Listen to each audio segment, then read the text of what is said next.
Bab 1211. Iya, para pelayan mengangguk cepat. Sebenarnya, awalnya aku juga tidak terlalu mengakui Tracy. Berbicara tentang ini, suasana hati Magi menjadi sangat rumit. Bagaimanapun, dia pernah menikah dan memiliki anak. Bagaimana dia bisa layak untuk Duke? Iya, Nona Tracy tampaknya 2 tahun lebih tua dari Tuan Duke. Kedua pelayan juga sedikit tidak puas. Aku merasa tidak nyaman memikirkan hal ini. Magi mengerutkan kening sambil berkata, dulu aku pernah bertengkar dengan Duke, tapi dia benar. Dibandingkan dengan kekuatan dan posisi keluarga Mor, apa artinya sudah pernah menikah dan punya anak? Kelak jika Duke bosan, dia bisa mencari 110.000 gadis muda dan bersih di luar. Namun, sangat sulit untuk bertemu dengan seorang gadis seperti Tracy yang memiliki latar belakang keluarga, bakat dan kemampuan. Memang, para pelayan lanjut menyetujui. Yah, ditambah Duke si bocah bodoh yang menyukainya. Aku tidak akan menghentikannya lagi. Magi menghela napas. Aku hanya punya anak satu-satunya. Aku hanya ingin dia bahagia. Nyonya besar, Anda benar-benar baik dan tulus. Sudahlah, cepat bantu aku mandi. Lalu kirim seseorang untuk mengawasi kamar Tracy. Ingat, sebelum mereka bangun, beritahu aku. Mengerti, di sisi ini semuanya dikerahkan. Sementara di sisi lain, Duke sudah tertidur. Bagaimanapun, ini benar-benar pertama kalinya. Tidak berpengalaman. Di tengah malam, Duke kelelahan hingga tertidur. Tamara meringkuk dalam pelukannya, menciumnya dengan obsesif. Berharap menjadi satu dengannya dan tidak akan pernah terpisah lagi. Tapi dia tahu bahwa sekarang bukan waktunya. Tamara bangkit dari ranjang, berpakaian dan dengan pelan menyeret Tracy keluar dari lemari, melepas pakaiannya dan menyeretnya ke ranjang. Melihat pria yang dia cintai berbaring dengan wanita lain, hati Tamara terasa sakit dan pada saat yang bersamaan, dia menatap Tracy dengan kesal. Tapi dia tahu bahwa kesalahan kecil bisa menyebabkan kekacauan besar. Dia tidak berhenti di situ, tapi mencubit dada dan paha Tracy dengan keras, membuat beberapa bekas luka di tubuhnya dan segera menyelimutinya dan Duke. Saat itu pukul 4 subuh dan tidak ada suara di luar. Tamara menyelinap keluar dengan cepat. Tidak ada seorang pun di luar. Dia sangat gembira dan dengan cepat berjalan ke kamar pelayan di lantai pertama. Tamara baru saja kembali ke kamarnya saat seorang pelayan melihatnya di malam hari dan bertanya dengan santai. Kak Tamara, dari mana saja kamu? Kenapa baru kembali sekarang? Aku duduk di taman. Tamara sudah memikirkan alasan dan berpura-pura sedih. Aku juga melihatmu melewatiku. Kamu tidak melihatku. Hah, oh, pelayan itu menjawab dengan bingung. Lalu lanjut tidur. Tamara menghela napas lega dan pergi ke kamar mandi untuk mandi. Melihat jejak cinta yang tersisa di tubuhnya, dia mengingat kebahagiaan dan kemanisan tadi dan dia sangat bahagia. Tamara membersihkan dirinya dan hendak berbaring saat seorang pelayan buru-buru memanggil mereka. Cepat bangun, Nyonya besar akan bangun. Aku saja yang melayaninya. Tamara segera bangkit dan mengenakan mantelnya. Kalian lanjut tidur, kami juga tidak bisa tidur. Ada hal besar yang akan terjadi hari ini dan kita semua harus pergi melihatnya. Pelayan itu berkata dengan misterius. Jika semuanya berjalan dengan lancar, Nyonya besar mungkin akan memberi kita hadiah. Wah, bangun, bangun. Para pelayan bersemangat dalam sekejap, lalu segera bangun dan membersihkan diri. Tamara merasa kecut di hatinya, tapi dia tahu bahwa ini belum waktunya. Dia harus terus menunggu dan bertahan. Aku akan melayani Nyonya besar dulu. Kalian bisa pelan-pelan saja. Tamara bergegas ke kamar Magi. Pada saat ini, Magi sudah mandi, juga merias wajah dan rambutnya. Lalu Tamara segera melangkah maju untuk melayaninya. Bibi, biar aku saja. Kemana kamu pergi tadi malam? Tanya Magi dengan sengaja. Bab 1212. Aku duduk di taman sebentar. Jawab Tamara pelan. Orang harus sadar identitas diri sendiri. Magi mengisyaratkan dengan sengaja. Apa yang seharusnya menjadi milikmu adalah milikmu, bukan milikmu. Tidak ada gunanya memikirkannya. Iya, Tamara menundukkan kepalanya merendah, tapi berpikir dalam hati. Dia sudah menjadi milikku. Ini baru benar. Cepat dandani aku. Aku akan menemui Duke. Magi mengira Tamara sudah menerima takdirnya dan seringai mengejek penuh kemenangan terlihat di bibirnya. Tracy terbangun dengan linglung. Merasa kepalanya seberat timah dan tubuhnya terasa sakit di mana-mana. Dia menutupi dahinya dan berbalik. Merasa seperti ada seseorang di sampingnya. Dia tertegun tiba-tiba. Membuka matanya dengan kabur dan sepertinya benar-benar ada seseorang. Dia kira dia sedang bermimpi. Jadi berkedip keras dan melihat lebih dekat. Benar-benar ada orang. Hah, Tracy menjerit ngeri. Lalu berbalik dan duduk. Baru saat itulah dia menyadari bahwa dia tidak mengenakan apa-apa. Dia buru-buru membungkus tubuhnya dengan selimut dan dengan hati-hati mengingat apa yang terjadi tadi malam. Duke terbangun. Berbalik dan melihat Tracy. Dia tertegun sejenak. Lalu dia mengangkat selimut dan melihat tubuhnya yang telanjang. Lalu mengingat apa yang terjadi tadi malam. Tiba-tiba, senyum gembira muncul di wajah Duke. Dia mengulurkan tangan dan memeluk Tracy. Tracy. Akhirnya kita. Tidak mungkin. Sama sekali tidak mungkin. Tracy segera menghindarinya. Menggelengkan kepalanya dengan panik. Ini pasti salah paham. Bagaimana mungkin salah paham? Duke menjadi cemas. Tadi malam kita begitu kasmaran. Kamu memelukku erat dan terus menciumku. Aku tidak. Ini tidak benar. Tracy buru-buru memotongnya. Ini pasti salah. Pasti salah. Aku tidak. Duke meminta maaf dengan cemas. Tracy, aku tahu aku salah. Kita minum terlalu banyak tadi malam. Aku tidak terlalu lembut dan aku tidak tahu bagaimana perasaanmu. Aku bersumpah kelak aku akan berubah. Tolong jangan marah. Oke. Bukan. Bukan seperti ini. Tracy hendak mengatakan sesuatu. Saat tiba-tiba ada ketukan di pintu dan suara Magi. Tracy, apa kamu sudah bangun? Ayo bawa anak-anak menunggang kuda bersama-sama. Mendengar suara Magi, Tracy semakin panik. Dia ingin bangun dari ranjang, tapi tidak ada pakaian atau apapun di sampingnya untuk menutupinya. Dia buru-buru membungkus dirinya dengan selimut, tapi tubuh Duke terekspos dan Tracy buru-buru memalingkan wajahnya. Tracy, apa kamu ingin mandi? Aku akan mengambilkanmu handuk mandi. Duke bertanya dengan ramah. Tracy ingin dia diam. Tapi pada saat ini, Magi tiba-tiba berkata, "Hei, kenapa aku mendengar suara Duke?" Segera, dia mulai mengetuk pintu. "Duke, apa kamu di dalam?" "Ibu, aku." "Diam." Tracy marah setengah mati. "Benar-benar ada di dalam ya?" Magi langsung mendorong pintu. "Aku masuk ya. Ayo hari ini kita pergi sama-sama." Kata-kata Magi berhenti tiba-tiba saat dia melihat pemandangan berantakan di depannya. Dia terbelalak karena terkejut. Wajahnya penuh dengan ketidakpercayaan. "Kamu." Pada saat ini, pelayan yang mengikutinya juga melihat pemandangan di kamar, termasuk Tamara. Mereka menutup mulut mereka satu persatu dengan ekspresi terkejut di wajah mereka, lalu berbisik. Tracy memejamkan mata. Saat ini dia hanya ingin mencari lubang di lantai, lalu masuk ke dalamnya. "Apa yang ibu lakukan? Keluar." Duke buru-buru menutupi tubuh Tracy dengan selimut. Maaf. Magi buru-buru membawa orang-orang pergi dan memerintahkan mereka untuk menutup pintu. Di belakang mereka, Naomi dan Paula yang baru saja datang juga melihat mereka. Mereka berdua tercengang dan terpana. Dan ada sosok tinggi yang berdiri di belakang mereka. Dia adalah Daniel Wallens. Bab 1213. Saat menelepon tadi malam, Daniel sudah ada di atas pesawat khusus. Dia ingin memberitahu Tracy bahwa dia tiba pagi-pagi sekali dan dia ingin berbicara dengannya. Tapi telepon ditutup oleh Duke. Meskipun dia tidak senang saat itu, tapi dia tidak mempermasalahkannya. Karena dia percaya bahwa Tracy bisa dipercaya. Dia juga yakin Tracy masih punya perasaan terhadapnya di dalam hatinya dan tidak akan sembarangan melakukan apapun dengan pria lain. Namun, saat dia tiba di Taman Bordeaux pagi ini, dia benar-benar melihat kejutan besar.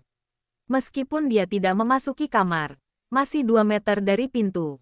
Namun, sosoknya yang tinggi memungkinkannya untuk melihat langsung dari atas kepala para pelayan wanita ini dan melihat semua yang ada di dalam kamar. Dia dengan jelas melihat Tracy dan Duke berbaring di ranjang dengan telanjang dan kamarnya berantakan. Semua ini sepertinya sudah menjelaskan apa yang terjadi tadi malam. Dan, Daniel, Kenapa kamu datang ke sini? Magi jelas terkejut saat dia melihat Daniel.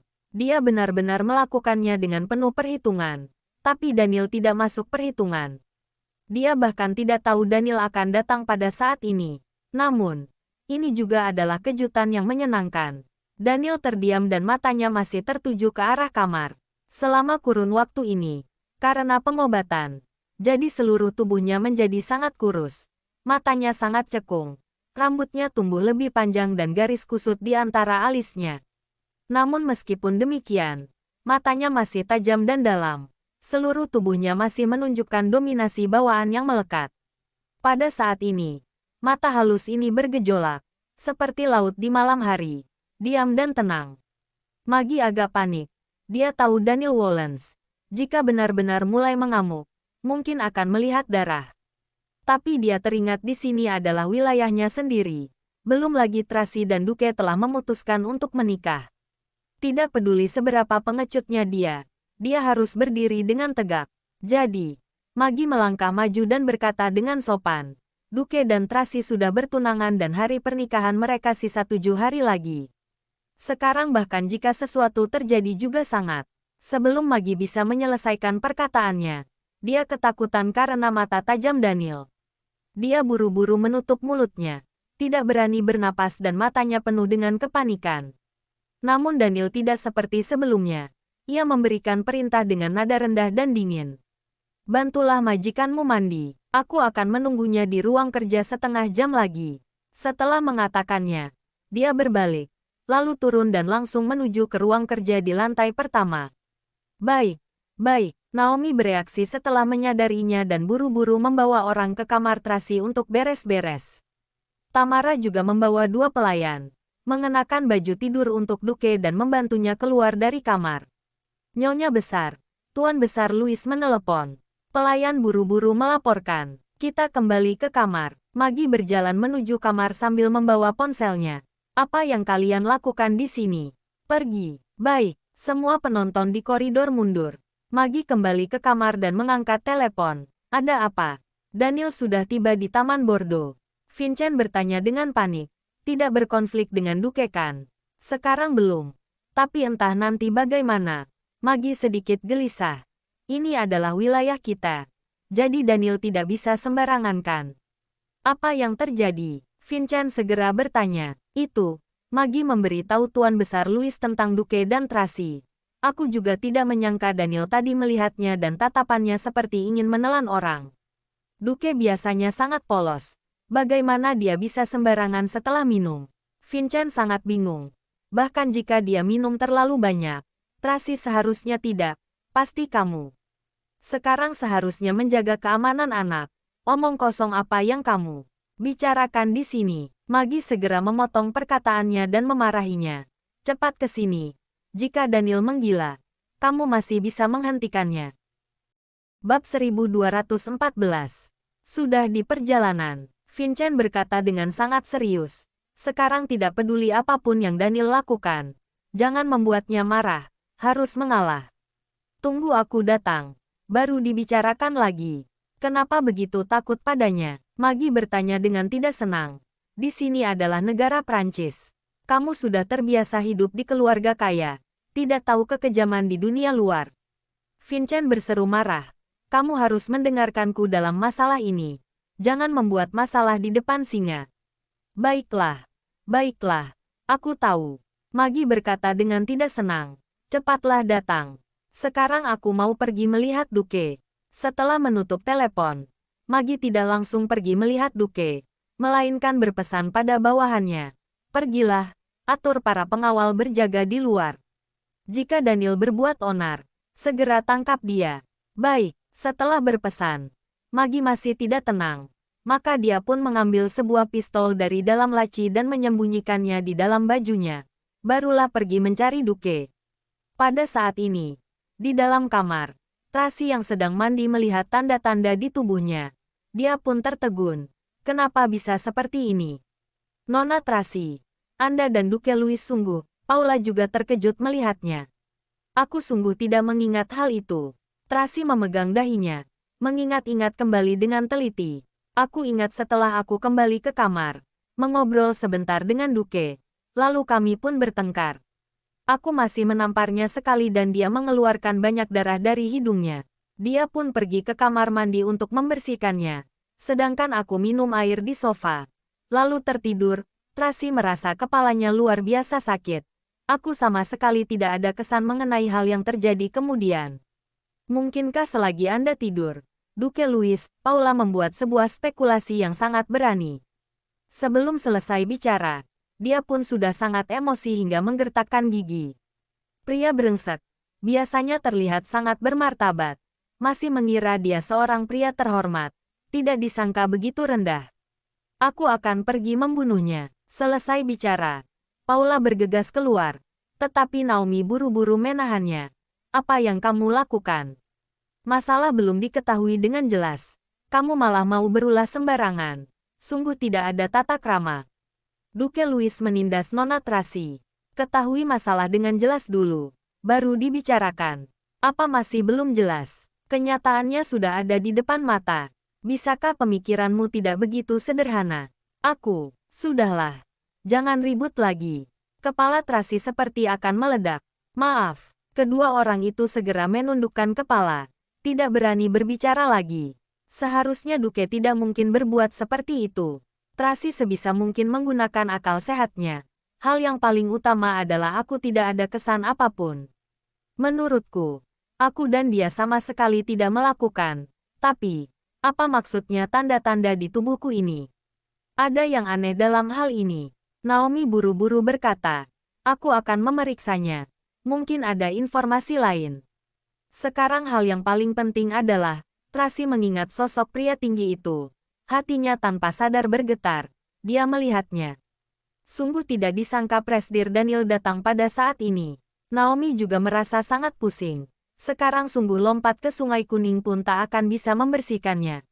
Berdasarkan temperamen Presdir Daniel, entah apa yang akan dia lakukan. Paula juga sangat khawatir. Kalian keluarlah dulu. Lihat anak-anak. Tracy tetap paling mengkhawatirkan anak-anak. Jangan sampai mereka mengetahui masalah ini.